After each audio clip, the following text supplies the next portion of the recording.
Now facing the #1 in the world. Last tournament I faced the #2 Yannick, and now Carlos.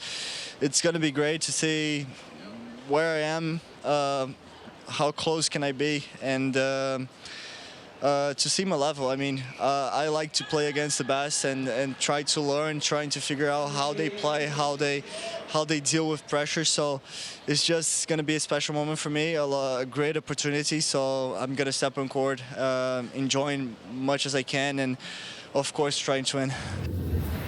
I love that attitude, embracing the challenge. Just within 2 weeks, takes on Jannik Sinner at Indian Wells. 2 tight tie breaks. Now he gets the world #1, Carlos Alcaraz. What's the game plan in this one for Fonseca? Well, if it was me, you know I would be trying to come out in that match right from the beginning, using the energy of the crowd, standing close to the baseline, and trying to intimidate Carlos with some of the power that this guy has up his sleeve. We saw one of the fastest forehands on tour. We talked yesterday about, on average, he's hitting his forehand about 2 to 4 miles per hour faster than everyone else on the men's side. So I would be going out there roping balls if I was him, and just try to let the intimidation do some work for him. I mean, if I'm Carlos Alcaraz and you said, who do you want in the draw?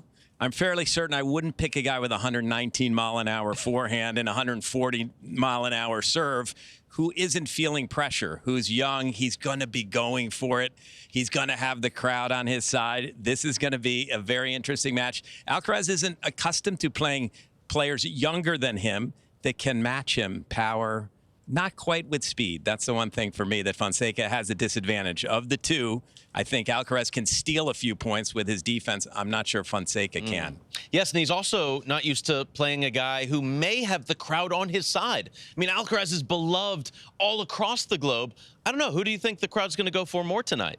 Well, it's going to be interesting because there's a lot of Brazilian fans here in Miami, but there's also a lot of Alcaraz fans all throughout the world. So I don't know. I think it's just going to be a high-energy crowd. I think they're going to be going both ways, and both of these guys, I think, are going to really thrive in this moment. I think the Brazilian crowd will make a little more noise than whoever. Alcaraz fans are Alcaraz fans, but there's not the nationality feel tie to Alcaraz as much as it is to Fonseca. How about this, Jimmy? Yesterday, Carlos Alcaraz was here on site rocking a Brazil soccer jersey. So maybe he's trying to play up to that crowd, steal a couple fans, right? Good play, but I don't think it's going to work for him. No? No, I don't think so. I don't know if that's going to work in his favor, but it was a good try. It was thoughtful. You know, I think the other thing we have to remember is Fonseca's a bit of an underdog in this match, and a crowd, a big crowd like we have at this stadium, loves an underdog. So we might see the Fonseca fans